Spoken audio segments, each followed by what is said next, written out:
السلام علیکم ورحمۃ اللہ وبرکاتہ۔ نحمده ونصلی علی رسولہ الکریم، اما بعد فاعوذ باللہ من الشیطان الرجیم، بسم اللہ الرحمن الرحیم۔ رب اشرح لی صدری ویسر لی امری واحلل عقدۃ من لسانی یفقہوا قولی۔ ناظرین، ہماری آج کی گفتگو کا موضوع ہے تم مجھے یاد رکھو میں تمہیں یاد رکھوں گا۔ دوسرے لفظوں میں آج ہم اللہ تعالیٰ کے ذکر پر بات کریں گے۔ سوال یہ پیدا ہوتا ہے کہ اللہ تعالیٰ کا ذکر کرنا کیوں ضروری ہے؟ ذکر کا فائدہ کیا ہے؟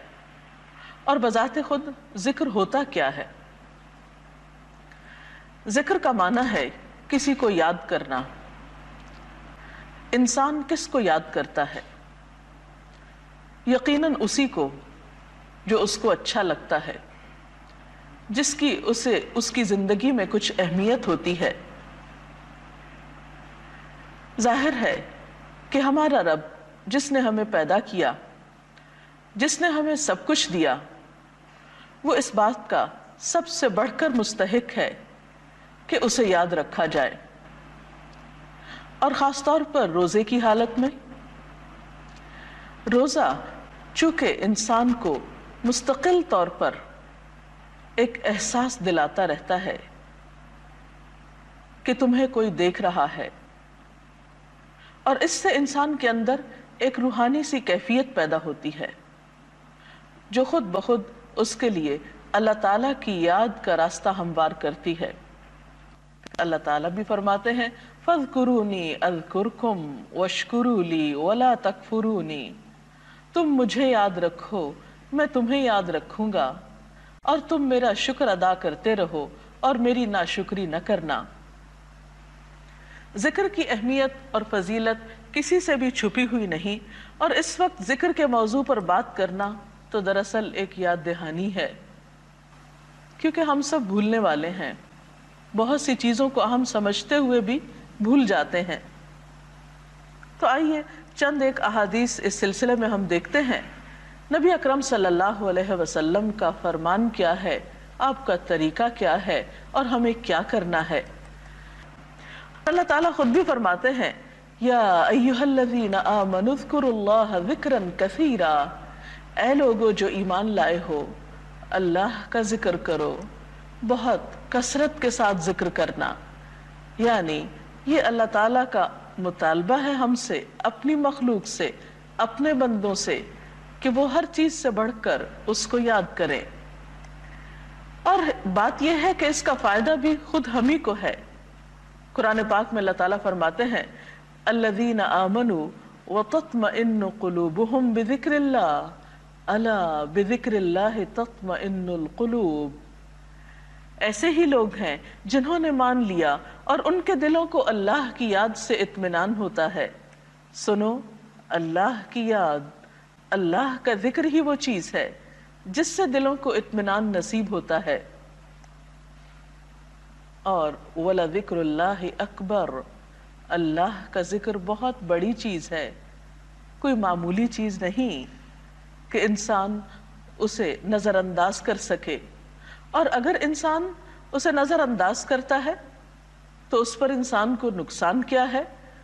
اللہ سبحانہ وتعالیٰ فرماتے ہیں وَمَن يَعْشُ عَن ذِكْرِ الرَّحْمَنِ نُقَيِّضْ لَهُ شَيْطَانًا فَهُوَ لَهُ قَرِينٌ۔ جو شخص رحمان کے ذکر سے غفلت برتتا ہے، ہم اس پر ایک شیطان مسلط کر دیتے ہیں اور وہی اس کا ساتھی بن جاتا ہے۔ تو گویا ایک طرف جہاں ذکر کرنے سے انسان کو اللہ تعالیٰ کا قرب نصیب ہوتا ہے، وہاں دوسری طرف اللہ تعالیٰ کا ذکر بھلا دینے سے اور اس کی یاد سے غافل ہونے سے انسان شیطان کے قریب ہو جاتا ہے، یا شیطان اس کا ساتھی بن جاتا ہے۔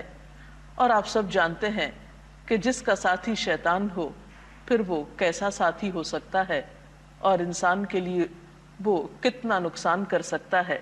ذکر کا ایک فائدہ یہ بھی ہے کہ ذکر کرنے والا اللہ سبحانہ وتعالیٰ کی حفاظت میں ہوتا ہے۔ اس سلسلے میں نبی اکرم صلی اللہ علیہ وسلم کی ایک حدیث بہت عمدہ ہے۔ آپ نے فرمایا، میں تمہیں حکم دیتا ہوں کہ اللہ کو زیادہ یاد کرو اور ذکر کی مثال ایسی سمجھو جیسے کسی آدمی کا اس کے دشمن نہایت تیزی کے ساتھ پیچھا کر رہے ہوں، یہاں تک کہ اس آدمی نے بھاگ کر ایک مضبوط قلعے میں پناہ لے لی ہو اور دشمن کے ہاتھوں میں پڑنے سے بچ گیا ہو۔ اسی طرح بندہ شیطان سے نجات نہیں پا سکتا مگر اللہ کی یاد کے سہارے۔ تو گویا جس طرح ایک بندہ دشمن سے بچنے کے لیے ایک قلعے کی حفاظت میں آتا ہے، قلعے میں پناہ لیتا ہے، بالکل اسی طرح شیطان جیسے دشمن سے بچنے کے لیے بھی ذکر ایک مضبوط قلعے کی حیثیت رکھتا ہے۔ ایک اور حدیث میں آتا ہے، نبی صلی اللہ علیہ وسلم نے فرمایا، اللہ تعالیٰ فرماتے ہیں، میرا بندہ مجھ سے جو توقع رکھتا ہے اور جیسا گمان اس نے میرے متعلق قائم کر رکھا ہے ویسا ہی مجھے پائے گا۔ جب وہ مجھے یاد کرتا ہے تو میں اس کے ساتھ ہوتا ہوں، اگر وہ مجھے تنہائی میں یاد کرتا ہے تو میں بھی اسے تنہائی میں یاد کرتا ہوں، اگر وہ مجھے کسی جماعت کے ساتھ بیٹھ کر یاد کرتا ہے تو میں ان سے بہتر جماعت میں اس کو یاد کرتا ہوں، اگر وہ میری طرف ایک بالشت بڑھتا ہے تو میں اس کی طرف ایک ہاتھ بڑھ جاتا ہوں، اور اگر وہ میری طرف ایک ہاتھ بڑھتا ہے تو میں اس کی طرف 4 ہاتھ بڑھتا ہوں، اگر وہ میری طرف آہستہ آہستہ آتا ہے تو میں اس کی طرف دوڑ کر جاتا ہوں۔ تو اس سے بھی کیا پتہ چلتا ہے کہ ہم جیسا معاملہ اللہ سبحانہ وتعالیٰ کے ساتھ کرتے ہیں، اللہ تعالیٰ اس سے بڑھ کر ہمارے ساتھ بھلائی کرتے ہیں۔ جس طرح ہم اس کو یاد کریں گے ویسے ہی وہ ہمیں یاد کرے گا، بلکہ اس سے بڑھ کر۔ نبی صلی اللہ علیہ وسلم نے فرمایا، جب کوئی جماعت یعنی اکٹھے ہو کر لوگ بیٹھتے ہیں اور اللہ کو یاد کرتے ہیں تو اللہ تعالیٰ کے فرشتے اس جماعت کو گھیر لیتے ہیں، اس کی رحمت ان پہ چھا جاتی ہے اور سکینت ان پہ نازل ہوتی ہے، اور اللہ تعالیٰ ان کا تذکرہ فرشتوں سے کرتے ہیں۔ اس سے بھی پتہ چلتا ہے کہ انفرادی ذکر کے علاوہ اجتماعی ذکر یعنی اکٹھے بیٹھ کر دوسرے لوگوں کے ساتھ مل کر اللہ تعالیٰ کو یاد کرنا بہت اجر و ثواب کی بات ہے۔ بعض اوقات یہ پوچھا جاتا ہے کہ ذکر کب کیا جائے؟ ذکر کرنے کے اگرچہ کئی طریقے ہیں، سب سے بہترین طریقہ تو خود نماز ہے۔ قرآن پاک کی تلاوت بھی اللہ تعالیٰ کا ذکر ہے۔ پھر اسی طرح کچھ مخصوص اوقات کے اذکار بھی نبی صلی اللہ علیہ وسلم سے ثابت ہیں۔ اگر ہم مسنون دعاؤں کا مطالعہ کریں تو ہم دیکھتے ہیں کہ صبح سے لے کر رات تک اور رات سے صبح تک بہت سے اوقات اور مواقع ایسے ہیں جس میں آپ صلی اللہ علیہ وسلم نے اللہ سبحانہ وتعالیٰ کو یاد کیا، بلکہ آپ کے بارے میں تو یہ آتا ہے کان یذکر اللہ فی کل احیان، کہ وہ ہر وقت میں اللہ سبحانہ وتعالیٰ کو یاد کیا کرتے تھے۔ مثلا ہم دیکھتے ہیں دن کا آغاز ہوتا ہے، آنکھ کھولتا ہے انسان تو ساتھ ہی اللہ تعالیٰ کا ذکر سکھایا گیا، الحمدللہ الذی احیانا بعدما اماتنا والیہ النشور، شکر اللہ کا جس نے ہمیں موت کے بعد زندگی بخشی، کیونکہ نیند بھی موت کی بہن ہے، اور اسی کی طرف جی اٹھنا ہے۔ پھر اسی طرح چھوٹی چھوٹی ضروریات پوری کرتے ہوئے بھی انسان اللہ کا ذکر کرتا رہتا ہے، مثلا واش روم میں جاتے ہوئے، باہر نکلتے ہوئے، کھانا کھاتے ہوئے، آغاز میں، انتہا میں، چھینک آئے اس موقع پر، مختلف جانوروں کے بولنے پر، بارش برسنے کے موقع پر، بادلوں کے گرجنے کے موقع پر، تیز ہواؤں کے چلنے کے موقع پر۔